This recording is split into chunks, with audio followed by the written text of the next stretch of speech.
Eclésia. Hoje, dia 5 de março de 2024, programa ao vivo, transmitido daqui de Brasília, para toda a face da terra, por que não dizer?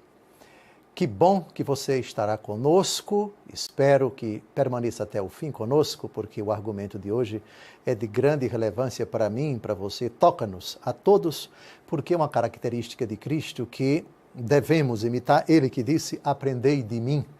O aprendizado de Cristo é a razão de todos os programas Eclésia sob a minha responsabilidade desde o primeiro até agora. Sempre é algo de Cristo. E hoje o argumento será a obediência de Cristo. Pela obediência, a salvação entrou no mundo. Pela desobediência, se condena uma alma. O demônio é desobediente por antonomasia. Ele é mentiroso desde o princípio e, portanto, desobediente desde o princípio. Aprender sobre a obediência de Cristo é fundamental porque constantemente nós estamos sempre instados, chamados a obedecer. Seja a Deus imediatamente, seja a Deus mediatamente, ou seja, por meio das autoridades que Ele colocou, tanto na igreja como na sociedade. Por isso, às vezes, esse argumento vem à tona, sobretudo diante de situações em que somos chamados a indagar o próprio Deus, indagar as pessoas. Devo ou não devo obedecer? Quais os limites das autoridades que se colocam entre Deus Todo-Poderoso e nós? Sobretudo quando essas autoridades, elas ordenam determinadas coisas que exigem o nosso cumprimento e às vezes a nossa consciência diz, mas será que isso é justo? Será que isso é correto? Devo ou não obedecer? Quando nós nos colocamos entre o que Deus pede, o que Deus exige e aquilo que a autoridade ordena. Então, o programa vai ser em 3 blocos, dividido em 5 momentos. Primeiro, nós vamos ver a obediência de Cristo ao Pai. Depois nós vamos ver a obediência de Cristo à lei de Moisés. Depois nós vamos ver a obediência de Cristo às leis do Império Romano. E depois nós vamos passar para a nossa obediência que tem uma característica bem específica na palavra de Deus. Nossa obediência a Deus, nossa obediência à legislação da igreja e nossa obediência às autoridades humanas. Acredito que você deve achar, espero que ache, um argumento profundamente atual. E nós já vamos para o primeiro momento do nosso encontro, que é a obediência de Cristo ao Pai. A partir de quando Cristo é obediente ao Pai? A partir da criação. Antes de Deus criar, se é que se pode falar de antes em Deus, o Pai gera eternamente o Filho e o Filho eternamente gerado pelo Pai ama. No momento em que o Pai decide criar eternamente com o Filho e com o Espírito Santo, Deus dizendo é a palavra e a palavra é o verbo. O Pai age por meio do verbo. O verbo que atua na força do Espírito, a vontade do Pai, obedece ao Pai. 5 textos da Escritura a gente poderia evocar, a começar daquelas frases dos lábios de Jesus, para demonstrar isto. Aliás, já no diálogo com a samaritana, no capítulo 4 do Evangelho segundo João, Jesus diz o seguinte, veja o que vai aparecer aí na sua tela. Com a palavra, Jesus. Meu alimento é fazer a vontade daquele que me enviou e cumprir a sua obra. Esse é o alimento entre aspas, de nosso Senhor. Fazer a vontade do Pai. A vontade do Pai é aquilo que leva Jesus a agir. Ele age em consonância com a vontade do Pai, ele cumpre a obra do Pai. Isso ele disse para a samaritana. Pulemos agora para o diálogo dele com os judeus, e aqui estamos numa polêmica, numa discussão eles se recusam a aceitar que Jesus é filho de Deus Pai.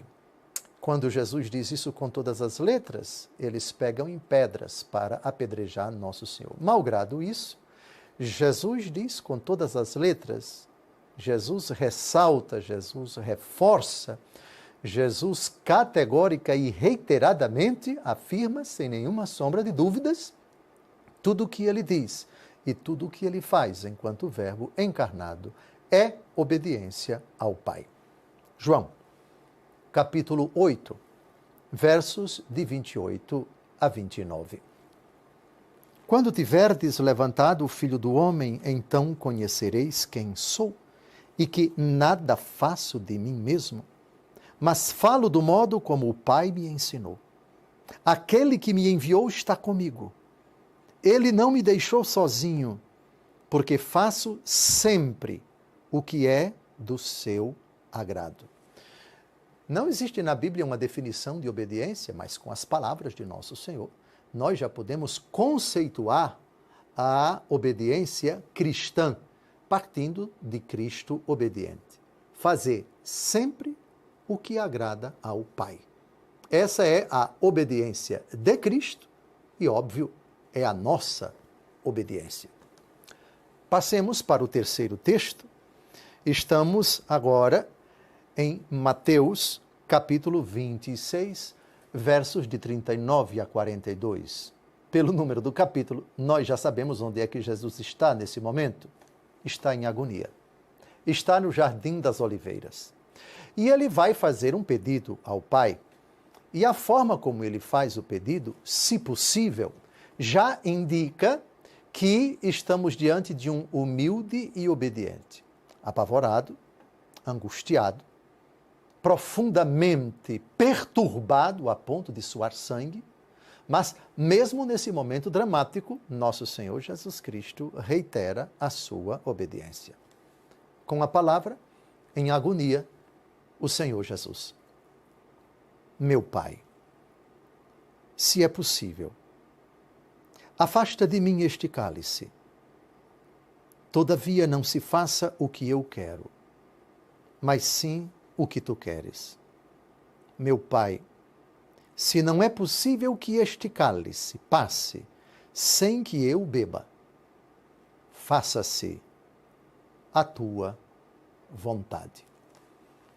A obediência é dramática, porque ela às vezes exige de nós realidades muito sofridas.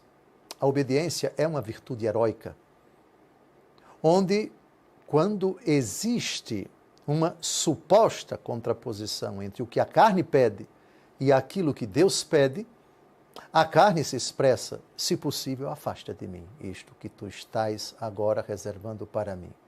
Todavia não se faça a minha, mas a tua vontade. Pronto, aqui está a expressão mais sofrida, dolorosa e dramática da obediência de nosso Senhor, no Jardim das Oliveiras. Passemos agora a Hebreus capítulo 5, de 8 a 9, que relata exatamente isso. Cristo, enquanto Deus, não aprende, mas enquanto Deus encarnado, ele aprende.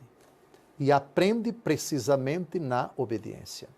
Jesus aprendeu a obedecer. Jesus foi semelhante a nós em tudo, exceto no pecado. É o que diz a Escritura a respeito da sua humanidade do Verbo encarnado. A humanidade do Verbo encarnado, semelhante a nós em tudo menos no pecado, é uma humanidade que cresce. É uma humanidade que aprende. E isso toca também o aprendizado de Jesus na obediência. Hebreus 5, de 8 a 9.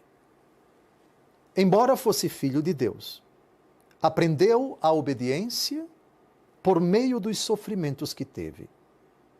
E uma vez chegado ao seu termo, tornou-se autor da salvação eterna para todos os que lhe obedecem. Ele aprendeu. Pelo seu sofrimento, pelos momentos em que a carne de Cristo parecia se rebelar, E o Jardim das Oliveiras, esse momento crucial já aludido, ilustra precisamente isso. Na obediência, que é uma escola, na obediência, que é um patíbulo, na obediência, que é um calvário, por que não dizer? Jesus aprende a obediência por meio dos sofrimentos que teve. Aqui está um aspecto educativo do sofrimento na nossa vida. O meu saudoso bispo que me ordenou padre, Dom Fernando Iório Rodrigues, publicou um livro chamado Sofrimento, Caminho de Crescimento. E o versículo da Escritura central em que ele se baseou para escrever esse livro foi precisamente Hebreus 5, versículos de 8 a 9. E para concluir, Filipenses capítulo 2, versículos de 6 a 8, a famosa frase obediente até a morte e morte de cruz, demonstra que, mesmo tendo aprendido a obediência por meio dos sofrimentos, essa obediência jamais arrefeceu. Jamais se pode dizer, jamais ocorreu um momento da vida de Jesus em que ele teve uma queda, em que ele declinou da obediência, em que ele desobedeceu. Não se encontra na Escritura nada disso, nenhum vestígio de uma suposta vontade de desobedecer a Deus Pai. Com a palavra, uma parte do hino cristológico do apóstolo Paulo, o belíssimo hino da descida de Deus, da kenosis de nosso Senhor Jesus Cristo, do aniquilamento dele e da sua elevação. Filipenses, capítulo 2, versículos de 6 a 8. Sendo ele de condição divina, não se prevaleceu da sua igualdade com Deus, mas aniquilou-se a si mesmo, assumindo a condição de escravo e assemelhando-se aos homens. E sendo exteriormente reconhecido como homem, humilhou-se ainda mais, tornando-se obediente até a morte, e morte de cruz. Vejam que coisa bela, obediente até a morte. Lembram quando no mesmo evangelho já citado de São João, citamos João 4,34, o diálogo de Jesus com a samaritana. Meu alimento é fazer a vontade daquele que me enviou e cumprir a sua obra. Mas lá no capítulo 13 desse mesmo evangelho, o evangelista João diz: sabendo o Senhor que ia passar deste mundo para o Pai, tendo amado os seus que estavam no mundo, amou-os até o fim. Pois bem, junte agora amou-os até o fim com obediente até a morte e morte de cruz. Qual é a conclusão que nós tiramos desses dois textos? Jesus obedece por amor ao Pai. Esse é o principal motivo. Eu diria, o único motivo para se obedecer a Deus. Por amor. Se você tira o amor da obediência, essa obediência pode assumir qualquer característica aristotélica, marxista, leninista, etc. Obediência ao partido, a fulano, a beltrano, mas não é obediência cristã. Não é obediência bíblica. Abraão, toma teu filho, leva ao Monte Moriá e lá o sacrifica por mim, para mim. E ele obedece sem pestanejar. No Novo Testamento é uma obediência por amor. Claro que Abraão obedeceu por amor, é uma fé que ama, fé e caridade. Aqui fé e amor a Deus estão profundamente unidos, amor e verdade se encontram, justiça e paz se abraçam. E a obediência, ela decorre também da justiça de Deus e entra no âmbito do primeiro mandamento da lei de Deus. Obediência e amor, amou-os até o fim, obediente até a morte e morte de cruz. Estamos a 2 minutos e meio do encerramento do nosso primeiro bloco e eu queria aludir o segundo tipo de obediência de Jesus. Obediente ao Pai, já tratamos. Agora, obediente à lei de Moisés. Se encarnou e se encarnou como judeu. E o judeu tem a lei de Moisés como parâmetro, como regra de vida, como regra suprema de sua fé. Gálatas 4, de 4 a 5. Mas quando veio a plenitude dos tempos, Deus enviou seu Filho, que nasceu de uma mulher, e nasceu submetido à lei, a fim de remir os que estavam sob a lei, para que recebêssemos a sua adoção.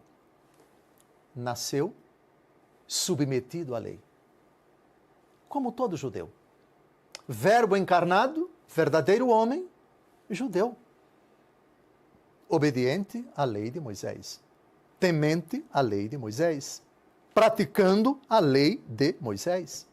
Ainda que ele seja o autor da lei, quis se submeter a ela, mas também demonstrou superioridade à lei de Moisés. E o episódio do sábado, as espigas debulhadas em dia de sábado, quando os seus apóstolos foram criticados porque estavam colhendo espigas no dia do sábado, Jesus termina essa polêmica dizendo: o sábado foi feito para o homem, e não o homem para o sábado.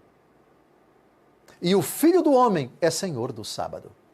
Aliás, em João capítulo 5, versículo 18, por essa razão os judeus com mais ardor procuravam tirar-lhe a vida, porque não somente violava o repouso do sábado, mas afirmava ainda que Deus era seu Pai e se fazia igual a Deus.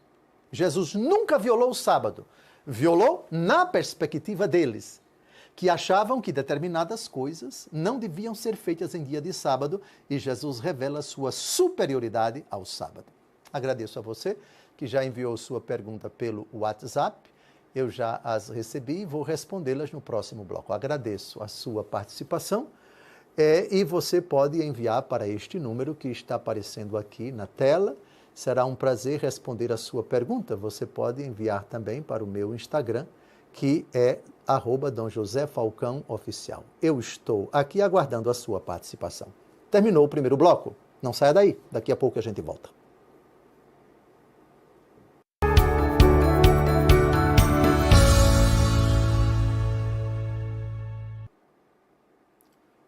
Olá, caríssimo telespectador da Rede Século XXI. Depois desse breve intervalo, está começando o nosso segundo bloco, o programa Eclésia, transmitido ao vivo daqui de Brasília, hoje, dia 5 de março de 2024. No primeiro bloco, estamos tratando do tema da obediência de Cristo.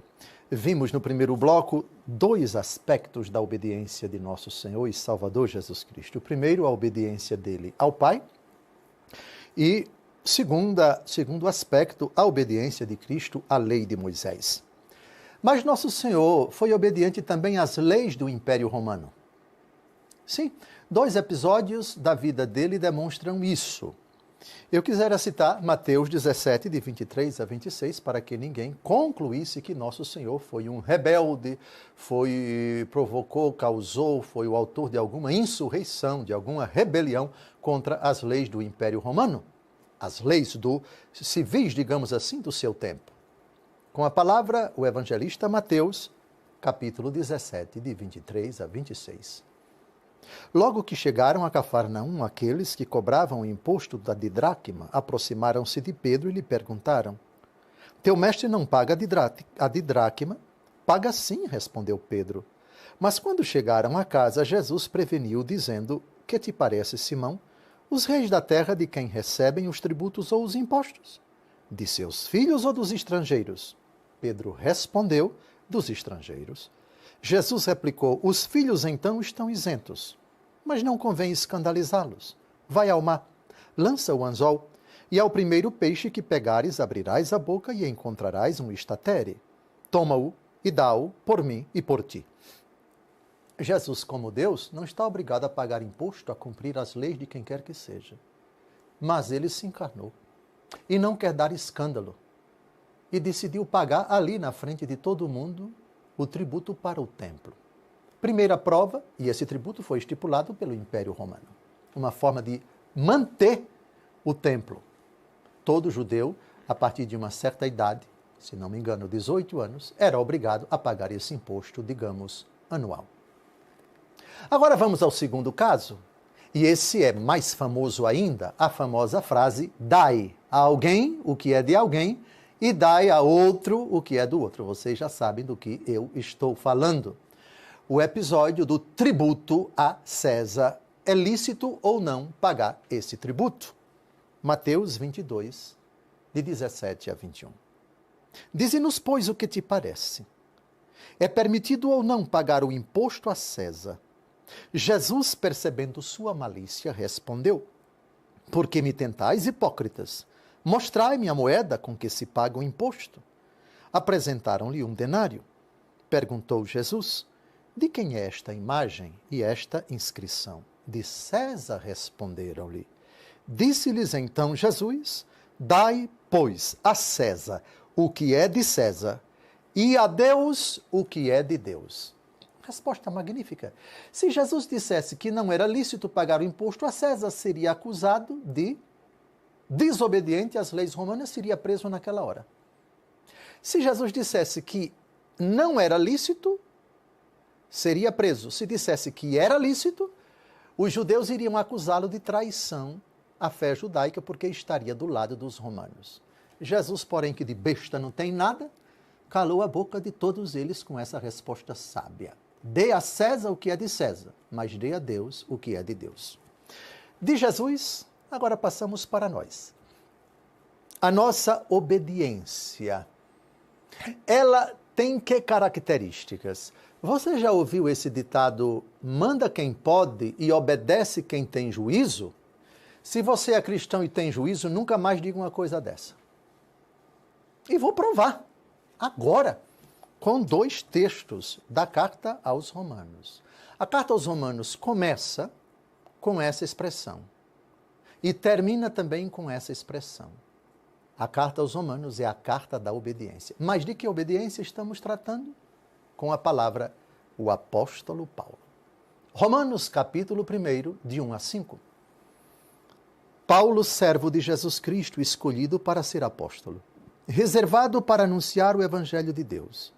Este Evangelho Deus prometera outrora pelos seus profetas na Sagrada Escritura, acerca de seu Filho Jesus Cristo, nosso Senhor, descendente de Davi quanto à carne, que segundo o Espírito de Santidade foi estabelecido Filho de Deus, no poder por sua ressurreição dos mortos, e do qual temos recebido a graça e o apostolado, a fim de levar em seu nome todas as nações pagãs à obediência da fé. Obediência da fé. Agora vamos reformular aquele ditado que todo mundo costuma dizer, todos os cristãos pensando que estão dizendo a coisa mais certa do mundo? Manda quem pode, obedece quem tem fé. Não obedece quem tem juízo. Respeitamos esse ditado pagão. Nós cristãos não podemos dizer isso. Manda quem pode, obedece quem tem fé. Obediência da fé. Romanos, capítulo 1, versículo 5. É fácil de decorar. É o comecinho da carta aos Romanos. Agora vamos ao final da carta aos Romanos. Romanos 16, de 25 a 27.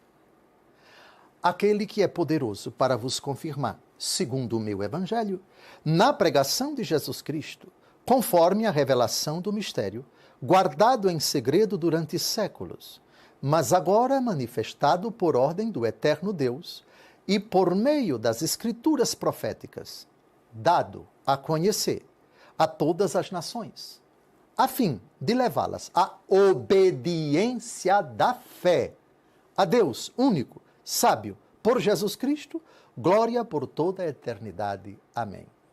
Obediência da fé. Vamos repetir de novo? O bispo vai partir em breve, mas essa palavra não pode sair do coração de vocês até morrer. Manda quem pode, obedece quem tem fé. A obediência do cristão é a obediência da fé. Portanto, manda quem pode, obedece quem tem fé. Mas por que eu insisti nessas 2 passagens de Romanos capítulo 1, versículo 5 e Romanos capítulo 2, versículo 16, versículo 26? Justamente porque vamos entrar agora na questão da nossa obediência às autoridades humanas. O prefeito, o deputado, o senador, o delegado, o presidente, seja lá quem for, qualquer autoridade, o superior no seu trabalho, aquela pessoa que goza de autoridade. Qual é o limite dessa autoridade? Até onde a autoridade pode ordenar? Pode-se dizer sempre, manda quem pode? certo? Mas o poder dos homens, ele é limitado. Aqui vai a primeira limitação. Mateus capítulo 22, versículo 21. Aliás, esse versículo já foi citado, mas é sempre bom lembrar para a gente declarar e nunca esquecer: manda quem pode, obedece quem tem fé. Dai a César o que é de César, e a Deus o que é de Deus. O cristão está sujeito à dupla legislação. César tem um poder de legislar, sem dúvida alguma. Vamos ver daqui a pouco em Romanos 13 que toda autoridade foi constituída por Deus e devemos obediência a ela, mas ela não é autoridade absoluta, porque acima dela tem Deus Todo-Poderoso. Vamos repetir isso para decorar.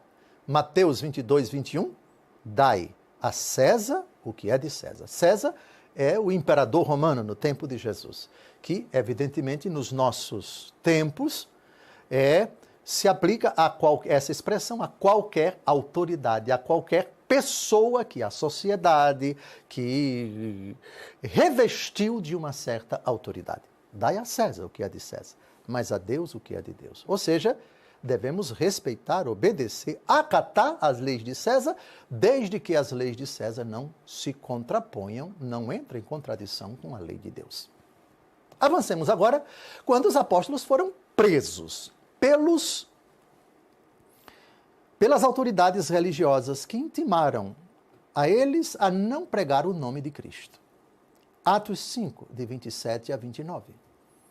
Trouxeram-nos e os introduziram no grande conselho, onde o sumo sacerdote os interrogou, dizendo: expressamente vos ordenamos que não ensinasseis nesse nome. Não obstante isso, tendes enchido Jerusalém de vossa doutrina. Quereis fazer recair sobre nós o sangue deste homem? Pedro e os apóstolos replicaram: importa obedecer antes a Deus do que aos homens.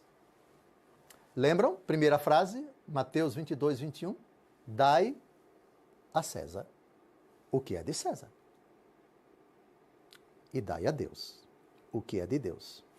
Quando houver conflito entre aquilo que Deus manda e aquilo que as autoridades humanas mandam, Atos 5, 29, importa obedecer antes a Deus do que aos homens. Imaginemos teoricamente que uma autoridade, se valendo da sua posição, chega para você e diz: pegue o revólver e dê um tiro na sua cabeça. A resposta educada do cristão: tá doido? Faço nada. Isso não é da sua competência, não é da sua alçada. A defesa da vida é um mandamento divino. Não lhe obedeço. Ah, vai me desobedecer. Não estou desobedecendo. Importa antes obedecer a Deus do que aos homens. Atos 5, 29. Por outro lado, Romanos 13, de 1 a 2, sem dúvida alguma, cada um seja submisso às autoridades constituídas, porque não há autoridade que não venha de Deus. As que existem foram instituídas por Deus. Assim, aquele que resiste à autoridade opõe-se à ordem estabelecida por Deus, e os que a ela se opõem atraem sobre si a condenação. E isso se aplica quando as leis, quando as ordens das autoridades não entram em conflito com a lei de Deus, com a vontade de Deus, com os mandamentos de Deus. Sejam eles impregnados na natureza, lei natural, sejam eles impregnados na palavra de Deus escrita, direito divino positivo, sejam eles também consignados às normas da Igreja. O Código de Direito Canônico diz, no Cânon 22, que as leis civis às quais o direito canônico remete sejam observadas com todos os seus efeitos, desde que elas não contradigam o direito divino e o que é prescrito na legislação da Igreja. Mas e no caso de um conflito no Brasil, na República Federativa do Brasil, se pode apelar para que normativa da Constituição para a chamada objeção de consciência. Vai aparecer aí na tela do seu computador um artigo, um inciso, na verdade, do artigo 5º da Constituição Federal, que diz o seguinte: e eu pediria a você que espalhasse, que replicasse esse vídeo. Ninguém será privado de direitos por motivo de crença religiosa ou de convicção filosófica ou política, salvo se as invocar para eximir-se de obrigação legal a todos imposta e recusar-se a cumprir prestação alternativa fixada em lei. Os cidadãos brasileiros têm convicções religiosas, têm suas crenças, que às vezes podem entrar em conflito com a legislação dos homens. Esse artigo é o fundamento para, entre outras coisas, se evocar a objeção de consciência. Citarei aqui agora um texto da CNBB e aplicarei esse preceito duas situações bem concretas. Com a palavra, num documento muito importante de 2009 da nossa Conferência Nacional dos Bispos do Brasil, uma declaração sobre o direito à objeção de consciência. Aspas. É direito de toda pessoa manifestar sua objeção de consciência frente a tudo que contraria as exigências da ordem moral, os princípios e valores éticos e a fé professada, de modo que ninguém, por tal motivo, possa ser punido ou forçado a agir de modo contrário àquilo que a consciência o move a fazer. Em certas ocasiões, com destemida firmeza, é necessário dizer: é preciso obedecer antes a Deus que aos homens. Um documento profético. Imaginemos um juiz católico romano, praticante, que defende a vida desde a sua concepção até o seu desenlace natural. E chega uma petição de uma pessoa que, baseada no artigo tal do Código Penal, não sei se o 128, pede para que o juiz autorize o sistema de saúde à prática do aborto. O juiz evoca tranquilamente a objeção de consciência. Como ele concretamente vai dizer, se vai se ausentar, se vai se abster de julgar, etc., a Constituição lhe garante. Objeção de consciência. Ficou claro aqui? Aliás, esse documento tem sido muito recordado e convém nesses tempos difíceis, em que se fala da possibilidade trágica da aprovação do aborto no Brasil, objeção de consciência. Todo e qualquer profissional de qualquer área, católico romano, se determinadas decisões, se determinadas exigências contrariem das autoridades, contrariarem a ordem moral católica, os princípios católicos, os valores éticos e a fé professada pelos católicos, ele não pode ser punido. Valer-se-á desse princípio consignado no artigo 5º, inciso 8º da Constituição. Dai a César o que é de César, mas a Deus o que é de Deus. Mateus 22, 21 e Atos 5, 29. Importa obedecer antes a Deus do que aos homens. Eu gostaria de lembrar a você que todos os nossos programas anteriores estão disponíveis no YouTube da Século XXI. Falando em YouTube, se você estiver vendo pelo aplicativo, peço que você deixe o seu like no vídeo e também compartilhe com seus amigos. Também não se esqueça de se inscrever em nosso canal para ser notificado das nossas próximas transmissões e novos conteúdos. Eu também tenho um canal no YouTube e você pode se inscrever lá também. Basta buscar por meu nome, Dom José Francisco Falcão. Termina mais um bloco. No segundo, acredito, vai ser somente para responder às questões. Não saia daí. Daqui a pouco a gente volta. E, por favor, me obedeça.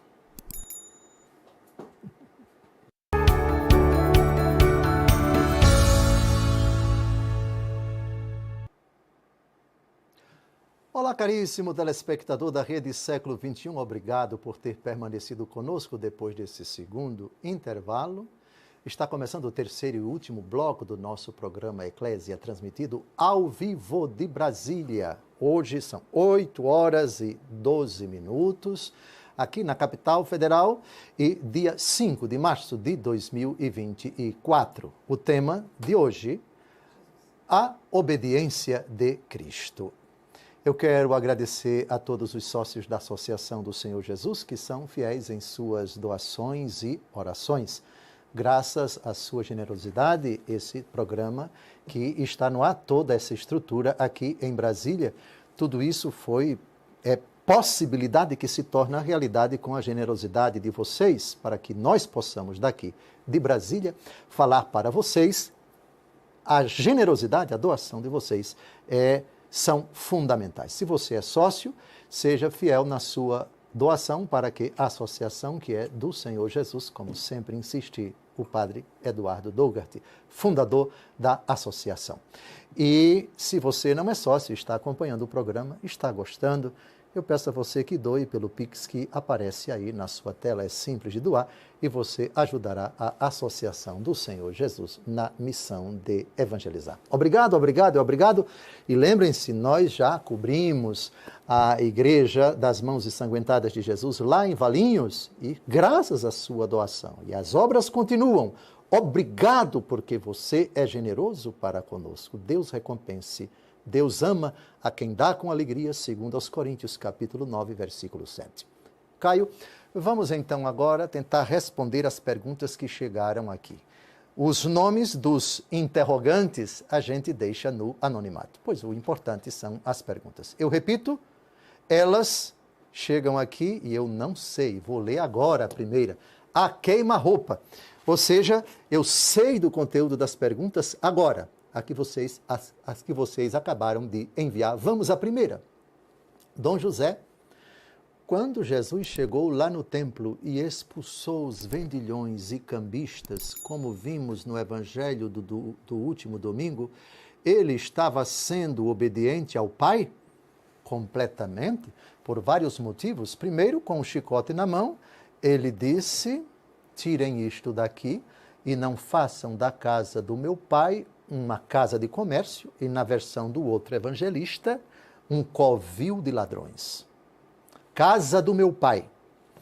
O segundo motivo, a segunda prova de que ele estava na estrita obediência ao Pai, foi a citação do evangelista João, só aparece no evangelista João, a referência ao Salmo 68, versículo 10. Mais para frente, diz o texto, que os apóstolos lembraram do texto da Escritura, o zelo por tua casa me devora. Portanto, completamente Jesus, ao expulsar os vendilhões, está na estrita, mas também dócil, amável, radical, completa obediência ao Pai. É verdade que a partir daí Jesus já começa a granjear inimigos, e inimigos poderosos, porque os sumos sacerdotes que permitiam esse comércio certamente ganhavam isso dos vendedores de bois, de ovelhas, de pombas, etc. E Jesus os expulsou a todos. Então, comerciantes ficaram desgostosos, as autoridades religiosas também, e quem se beneficiava disso também. Mas não importa. A obediência ao Pai é um valor absoluto de nosso Senhor e Salvador Jesus Cristo. A resposta é sim. Vamos agora a outra pergunta.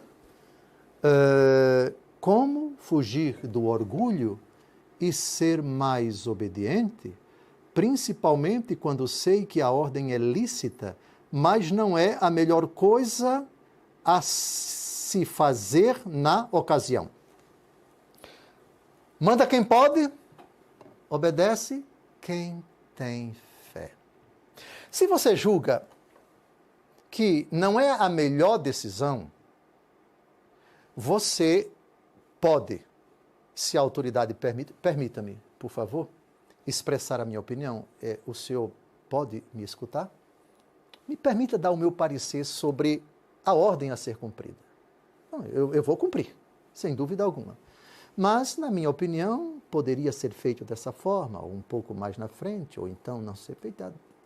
Abrir o coração, expressar por zelo da coisa que está sendo feita, que vai ser feita, ou do contexto no qual você está inserido, o seu trabalho, a sociedade ou a igreja, expressar a autoridade, se é que ela permite que você ouça. não há nenhum problema. E se você puder fazer, até para ajudar a autoridade, que não é onisciente, ela pode ter uma visão diferente da sua. E você pode ter, às vezes, uma visão melhor do que a da autoridade. Com o devido respeito, data venia, eu queria sugerir isto.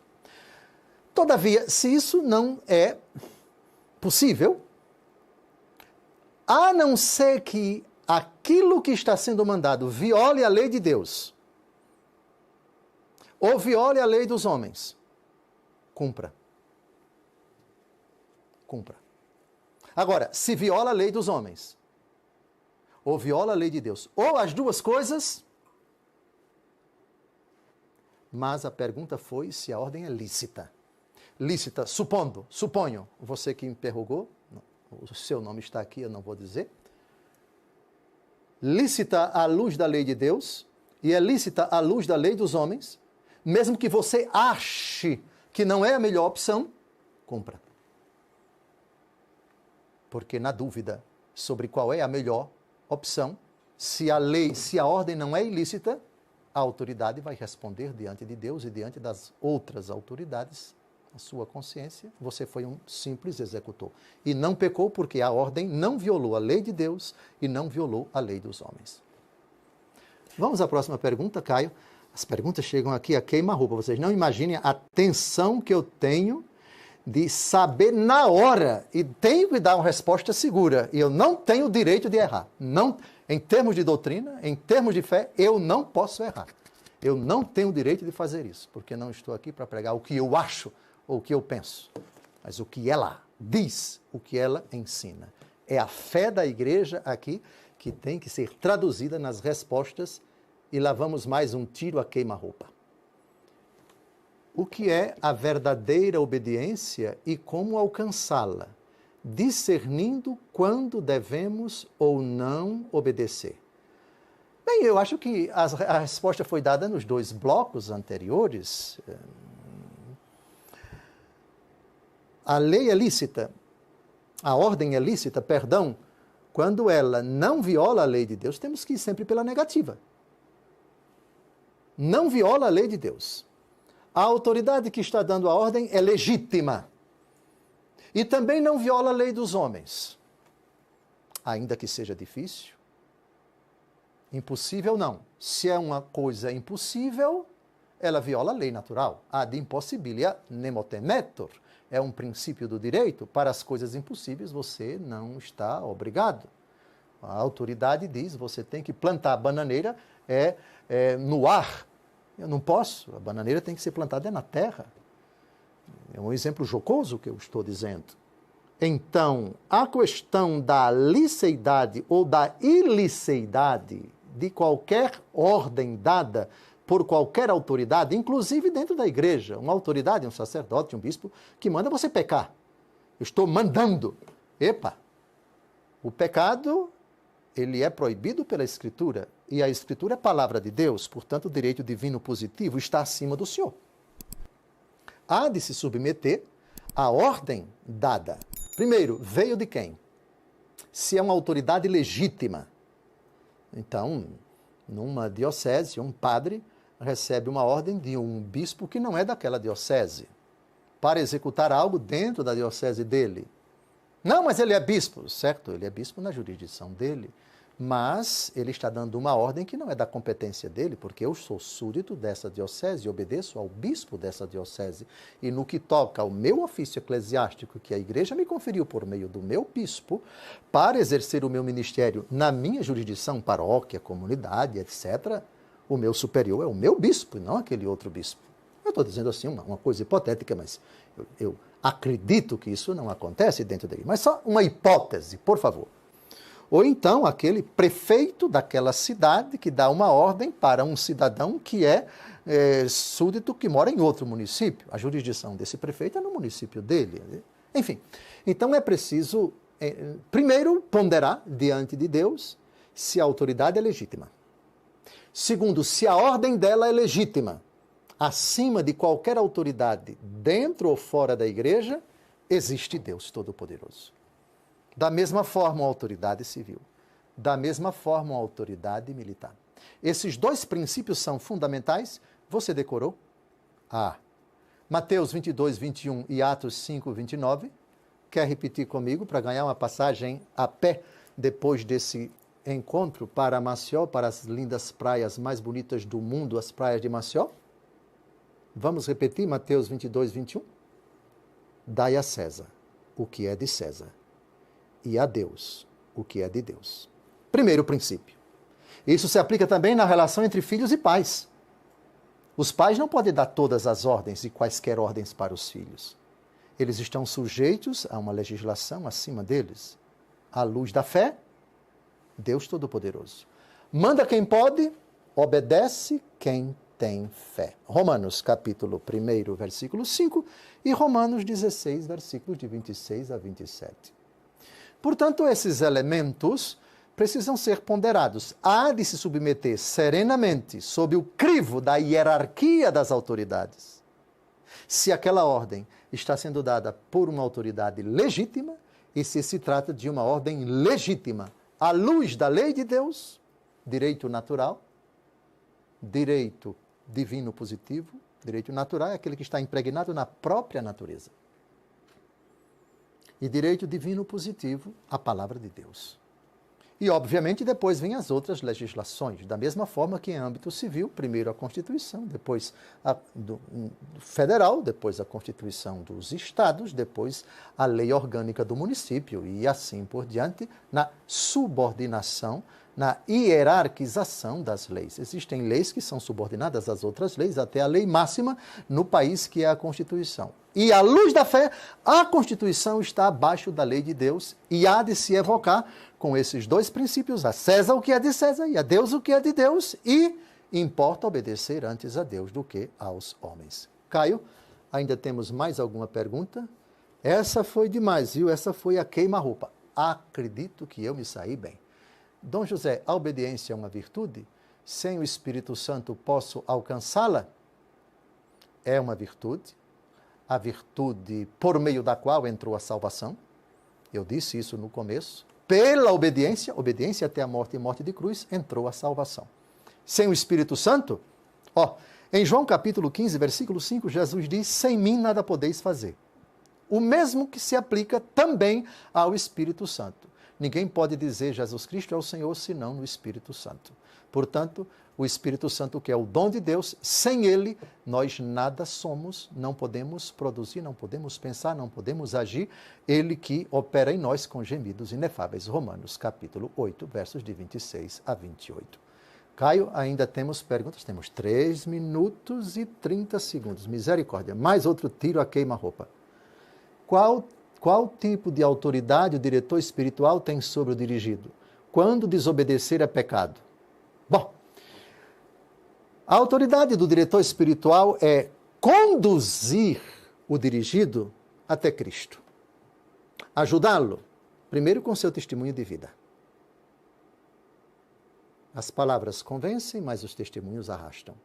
E depois, com uma palavra segura, à luz da palavra de Deus, com a tradição e o magistério da igreja, o papel do diretor espiritual é ajudar, conduzir no caminho da santidade. Estou convencido de que aquele que iniciou em vós esta obra excelente vai levá-la à perfeição.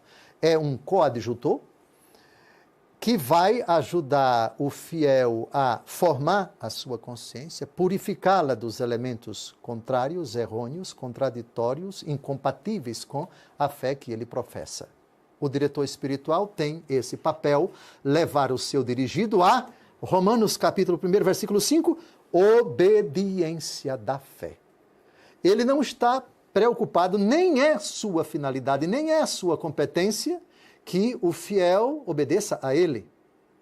Contanto que a obediência que ele procura incutir no seu dirigido é a obediência da fé. Vale também para o diretor espiritual a frase, manda quem pode, obedece quem tem fé. Grave isso.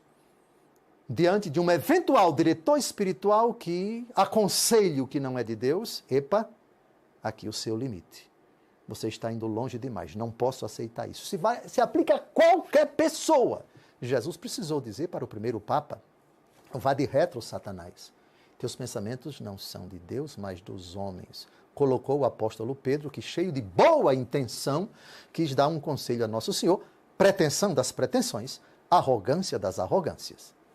Portanto, o papel do diretor espiritual é precisamente esse, nobre, insubstituível, eu diria, para quem quer crescer em santidade. Jesus é o grande diretor espiritual que, por meio também de pessoas bem preparadas, que são exemplo de fé, que são exemplo de oração, que têm o dom do discernimento, palavra de Deus, tradição da igreja, magistério da igreja, o seu papel é ajudar o seu dirigido à obediência da fé. Romanos, capítulo 1, versículo 5 e Romanos 16, versículo 26. Estamos a 1 minuto do final, menos de 1 minuto. Por favor, manda quem pode, obedece quem tem fé. Nunca mais repita, você cristão, manda quem pode, obedece quem tem juízo. Isso é ditado pagão. Manda quem pode, obedece quem tem fé. Um grande abraço. Deus abençoe você. Seja obediente a Deus, obediência da fé. Seja obediente também às autoridades, sejam elas eclesiásticas ou civis, contanto que aquilo que elas ordenarem não contradiga a lei de Deus e a fé que você professa. Até breve. Um grande abraço. Até a próxima terça-feira, se Deus quiser.